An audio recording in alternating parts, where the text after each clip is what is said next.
Halo semua, selamat datang kembali di pelatihan DDDM. Di video ini, kita akan membahas tentang cara melakukan evaluasi setelah mengambil keputusan berdasarkan data. Selain menemukan analisis, mendapatkan wawasan, menyajikan temuan, mengembangkan rencana tindakan, dan menerapkan perubahan, evaluasi pasca implementasi juga harus dilakukan.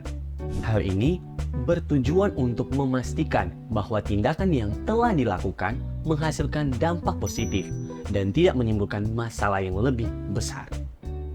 Tujuan dari video ini adalah untuk memberikan pemahaman tentang pentingnya evaluasi pasca implementasi, serta memberikan gambaran bahwa setiap perubahan kecil dapat berdampak besar pada perusahaan. Mari kita bayangkan jika kita bekerja di sebuah restoran dan menemukan bahwa pendapatan terendah terjadi pada hari Rabu.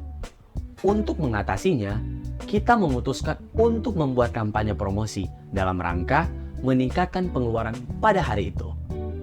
Kampanye itu berhasil, tapi apakah itu membuat pengeluaran pelanggan berkurang pada hari Jumat dan Sabtu? Atau bahkan, kita malah mengeluarkan lebih banyak biaya pemasaran dari yang seharusnya? Nah, hal-hal seperti ini sering kali terjadi di industri.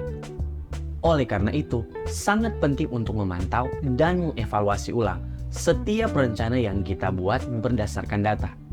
Inilah yang disebut dengan evaluasi pasca implementasi. Lalu, apa yang harus kita lakukan dalam evaluasi pasca implementasi?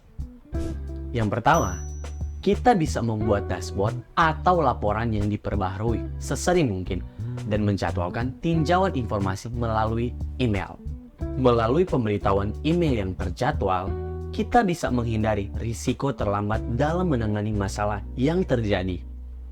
Kedua, kita juga perlu mengajak tim yang terlibat dalam proses pengambilan keputusan untuk melakukan evaluasi pasca implementasi. Hal ini bisa mempermudah kita dalam mengidentifikasi dan menganalisis masalah, serta mencari solusi bersama. Dengan begitu, masalah akan terselesaikan dengan lebih cepat dan efektif.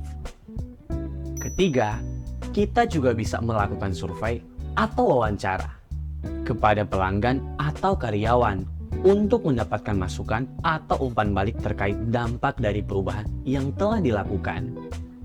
Terakhir, penting untuk kita memiliki indikator kinerja yang jelas, sehingga dapat dilakukan pengukuran secara teratur. Hal ini membantu kita melihat apakah tindakan yang sudah dilakukan menghasilkan dampak positif sesuai dengan target yang ditetapkan atau justru sebaliknya.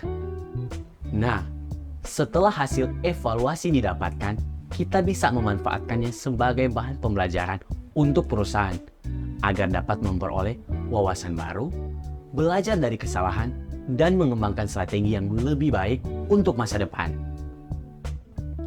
Arianna Huffington pernah berkata bahwa jangan pernah takut untuk mengevaluasi keputusan, karena kesalahan adalah bagian dari proses belajar. Sekian untuk video ini, semoga bermanfaat. Sampai jumpa di video selanjutnya.